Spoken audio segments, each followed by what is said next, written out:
Hi, I'm Tyler, and I love worship music. And I'm Kyle, and I hate it. And these are worship music reviews. For worship music reviews, we listen to a popular worship song and give our takes from an optimistic And pessimistic. perspective.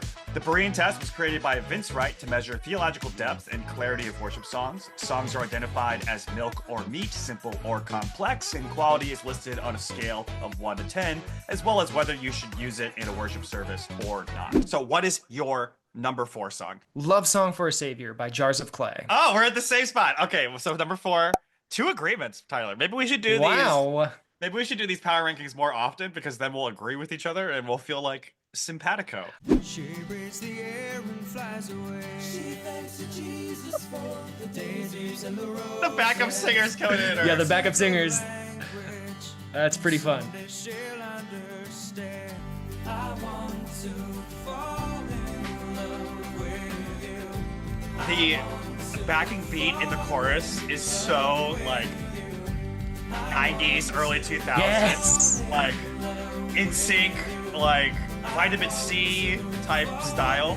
Here's the sanctified version of your favorite pop music. They know what they're doing. They are playing off of modern love songs to make an emphasis of this is a love song about Jesus. And so they're like leaning hard into the trope, which I think gives them points. My hot take is that this is one of the more theologically strong songs we've got. Whoa. Good theology draws you into the story of God. And this is a song that is talking about, it says she. So it's talking about this girl learning about God and journeying through life to eventually learn how to fall in love with God on a deeper level. Theology emerges from your life with Jesus and it portrays that journey. So I think it's actually relatively theologically rich. Some people might be like, this is a horrible song. It has no merit, theological depth or merit. I don't think so. I think this is the same exact level as everybody else's. It's just packaged differently. And whether you like the package or not is up to you, but I think the depth is the same. I will say, I think there is some good in that. Like Jesus is referred to as the bridegroom, and the church is the bride. And then if you take Song of Songs in the Old Testament, it's meant to at least be taken some way to be like a parallel to God's relationship with his people. I get that.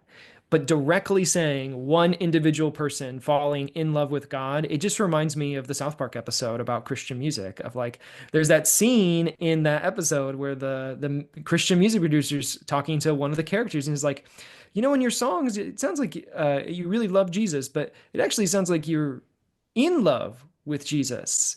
And then the guy just like doubles down super hard and says, well, aren't you in love with Jesus? And then everyone's like, yeah, I'm in love with Jesus. Yeah, of course I'm in love with Jesus. Because everyone's just like, what's the right answer? But I think there's something uncomfortable about like talking about God as being in love with God as opposed to loving God. In the English language, those mean two very different things. Right. And to have your basis of your relationship with God be in the romantic realm, that seems a little off. That seems a little different than the way that God describes himself as like Father. I do think that this song in particular, and even sort of like I Can Only Imagine, suffers from the fact that love songs are so predominant within our culture, and that it sounds like one of those sort of, and because it sounds like that and there's that context, I think it loses some of the like cachet or value for lots of groups of people because it just sounds hilarious so that South Park can make fun of it. But theologically, there's no Berean test for this one. Vince Wright did not have a take on this song, but if he did, I would probably contend with him if he was all like, "This is no biblical base." I'm like, it has the same amount of biblical basis as most of the worship music we're listening to out there. I gave it a 6 out of 10. I think it's meaty milk because it's a lived theology. It's not that great, but meaty milk. How about you, Tyler? I don't know, meat smoothie, maybe. I think this is a 6 out of 10. A 6 out of 10? Hey, 6 out of 10. We agree. Okay. No way, again? Again, we agree. That was also my number 4 ranked song. So let's go for the 3rd ranked song. The number 3 ranked song is, I said, is The More I Seek You by Carrie Jones. Oh, bummer. So close. That's not it for me. Okay. Well, that's good. That means we have some disagreement here. The more I find you, This song. The more I love you,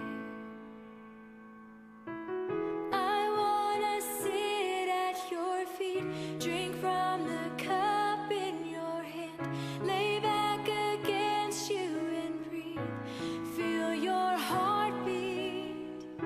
Lean it back against you and breathe is crazy. Feel your heartbeat. Yeah, feel your heartbeat. Thump, Okay. thump, thump, thump. I love you.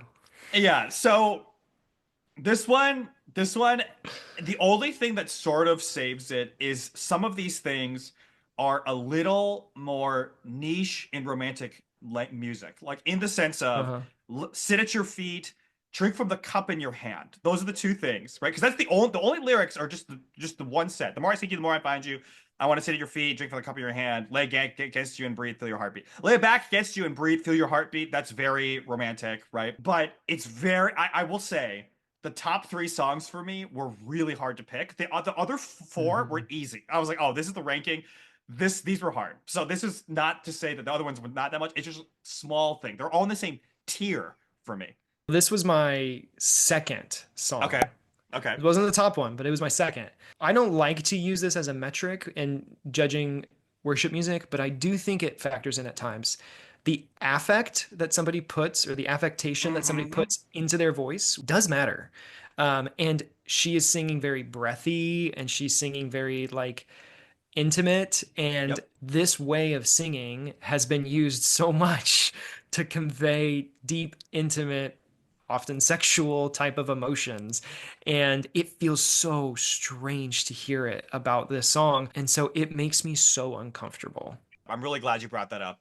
Carrie Job is one of those types of female worship leader in CCM music that is like very ideal, right? Mhm. She's young, she's really emotional, she's breathy, she's like, it's not just she loves God, it's in these types of songs, it feels like she's desperate for God, right? Like she needs him. She needs to lean back against him and breathe, you know? She's like the Phil Wickham type, right? Of what it means to be a woman in Christianity, right?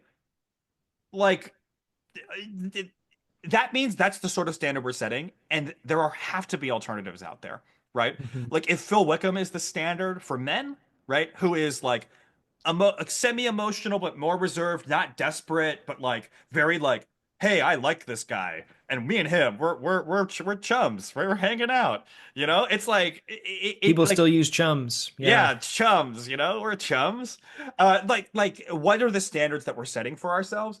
And like a lot of these different songs we're having are these worship leaders being like romantically interested in God. And like, Mhm. why? Why do we have to do that? Like it is Yeah. It and sounds like you're in love with God.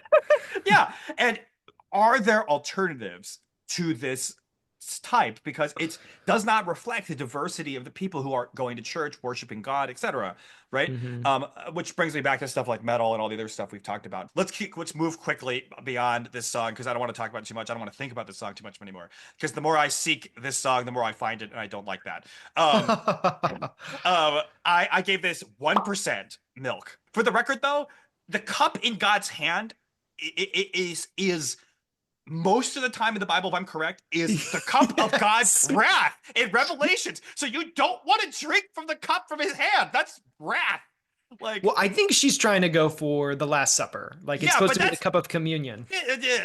like that is a bad way to allude to the communion supper. Like the cup in God's hand is very much like wrath and all the seven plagues that occur. Like that's not good, bro. And No, that's Old Testament God. New Testament God's cool. and even if it's a 50-50 shot between those two options, not good. Bad clarity, man. Okay, anyway, and I give it a 2 out of 10.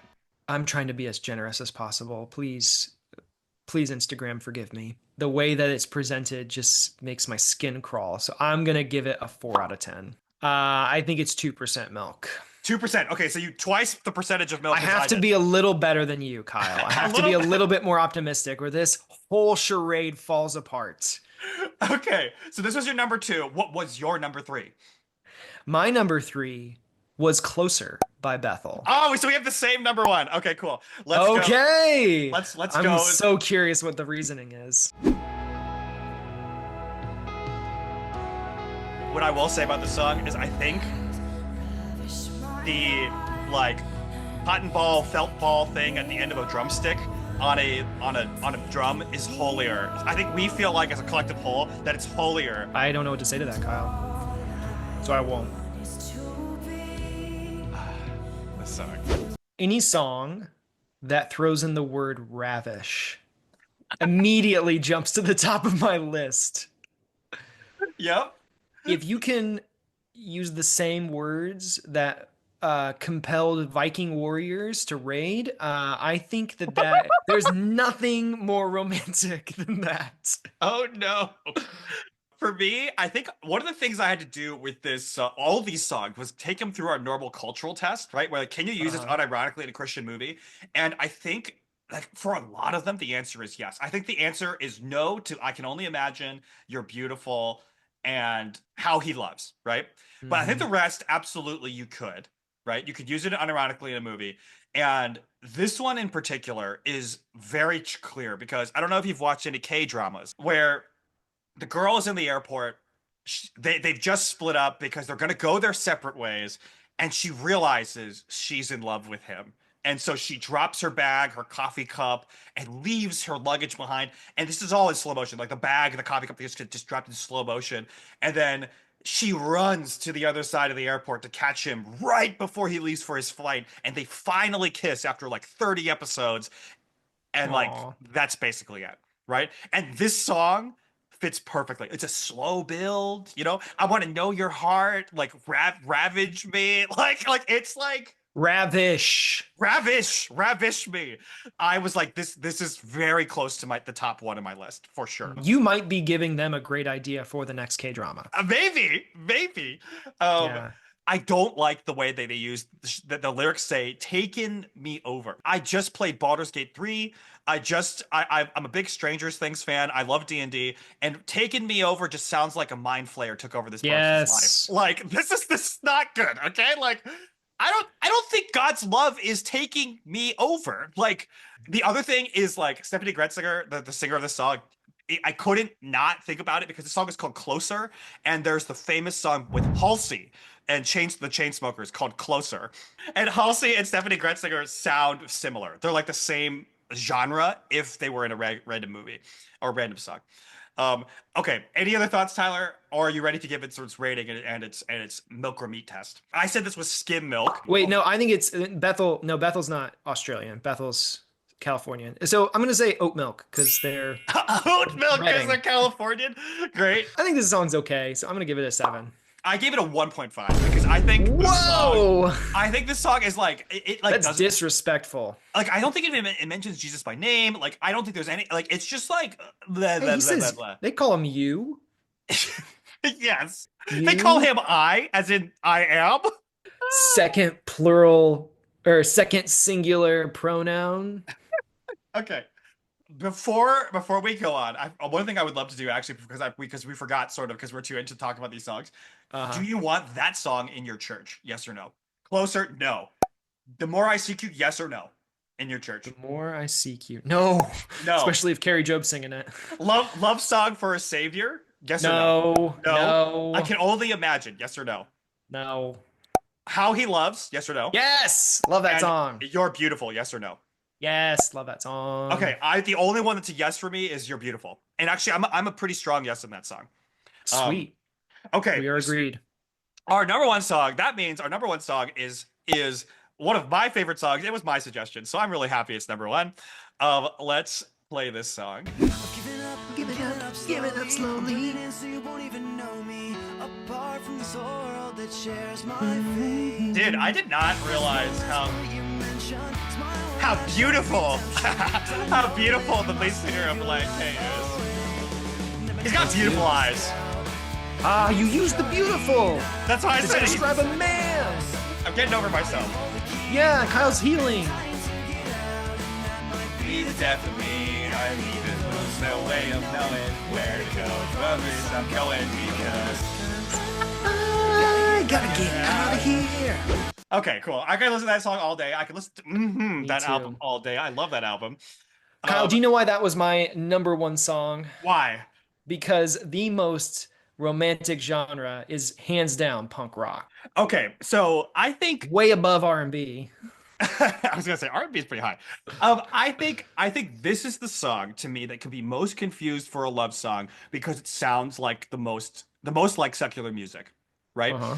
And that's why I put it number one, right? If you look at the actual content of the song, it's debatable to me between like Closer and this song, right? It's debatable Hmm. between the top three because all the three songs in the top three for me were on the same tier, right? But Hmm. yes, it's the most genre friendly, right? Like non-Christians sometimes like Reliant K, right? Yeah. So therefore, I think it could be the most confused for a love song. Therefore, what was my number one? What I appreciate about Reliant K as a whole is I think at the time that they were a band, and even now this still happens, but not as much, there was like a movement for Christian artists to be subtle. There's a subtlety there. There's kind of a mysterious nature to the song that I really appreciate, but it also is hard to do well. Yeah, yeah. So I really enjoy Reliant K. I love them for that reason too. I think it was an important time for me in my own life to feel like there was a somewhat degree of like, oh, like I don't have to just listen to worship music all the time, but I can still listen to content that's good and it sounds like the stuff I like about, but it's talking about things that I think are important. What I'm hoping for often, and oftentimes in the work that we're up to at Indigitus, is I want to plant seeds in people's minds or like or hearts, just little bits, right? Not take them over like Closer, but just give them a little hint of like, hey, this is a suggestion, this is a little thing, and Hmm. let the Holy Spirit work and grow. And it does have to its own merit, right? Like if Vince Wright was to rate it and be like, it doesn't have anything to do, right? Like I'd be like, okay, it talks about all have sinned and fallen short. It has Jesus is our only escape from sin through grace. Through the beauty of grace that makes life not fair, right? And Uh-huh. at the very end, my favorite part is all I was trying to do was save my own skin, but so were you. The criticism is that it lacks a deeper theological definition of who God is or doesn't mention God by name. But as you said, that was sort of the point back then, especially in that time period. And it reminds me actually of this band that my dad used to like called Striper. Have you ever heard of them? Look them up. They look like they're bumblebees. And it's because by his stripes we are healed. That's their name. They're like glam rock Ooh. hair metal and they're contemporaries. And apparently, I looked it up. Apparently, they're pretty well respected by their peers because they made great music and it sounds just like everybody else. And but like in terms of quality, what is this song, Milk or Meat? I think it's more milk, but there's some chunks of meat in there. It's like a Meat, stew. meat stew. So okay, got it. You don't have to call it a meat stew. That sounds gross. Okay, yeah, yes, just a stew. I say it's milk.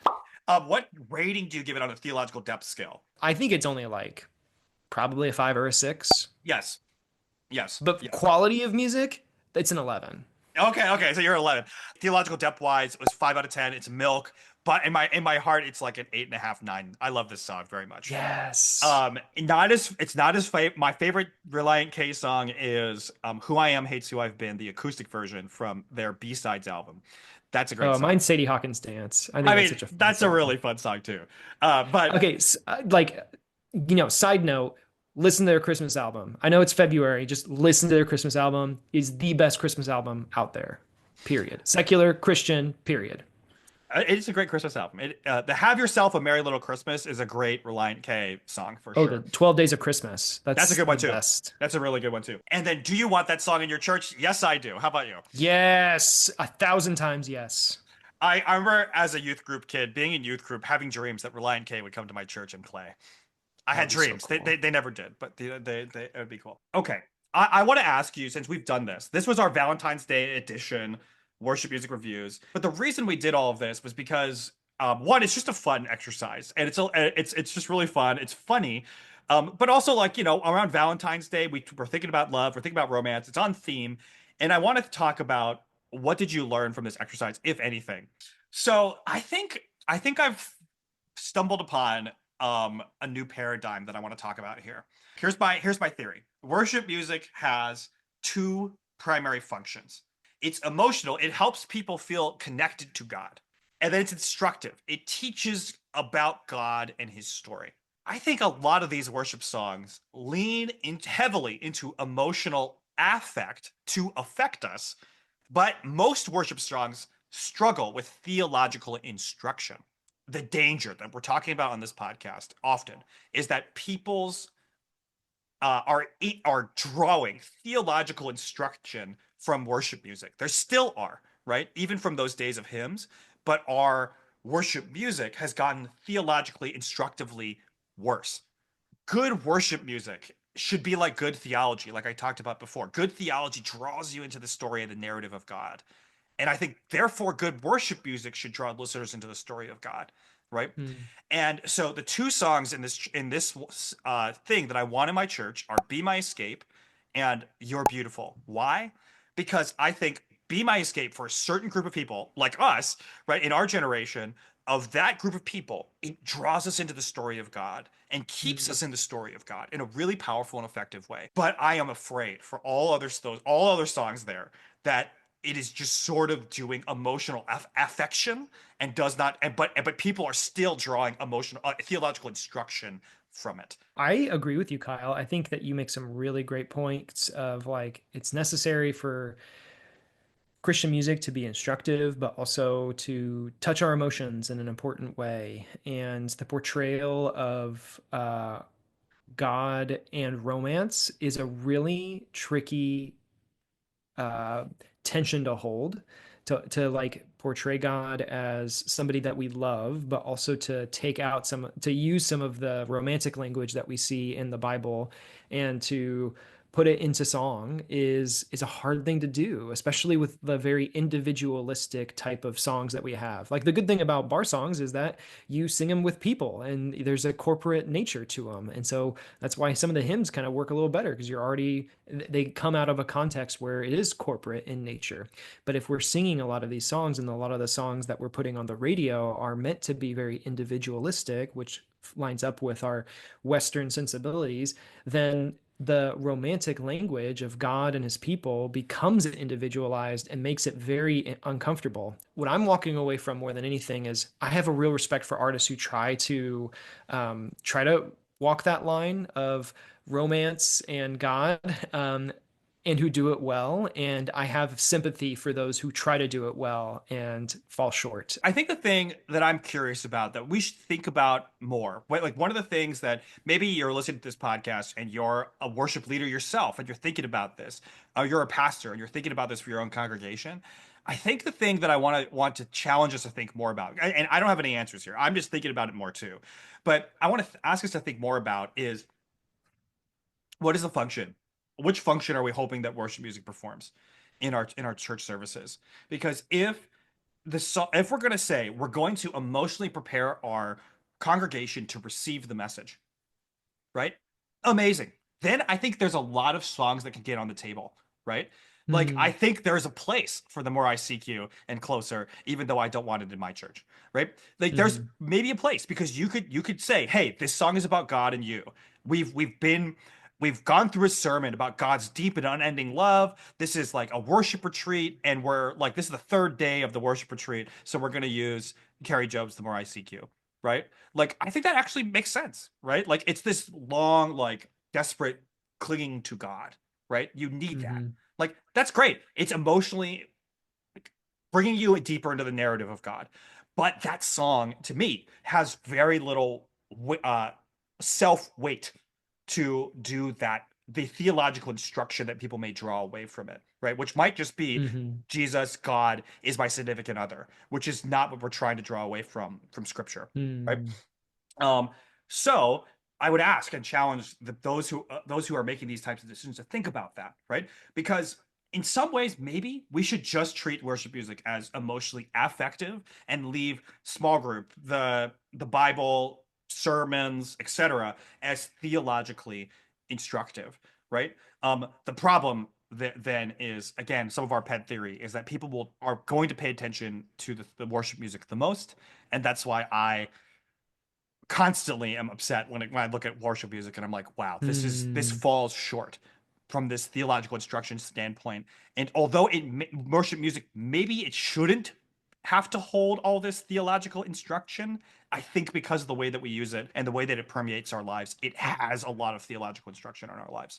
And that's dangerous. All right, just to have us go through one final time, our final rankings for the Our Song factor. Can this song be mistaken, pass for a love song about a significant other instead about God?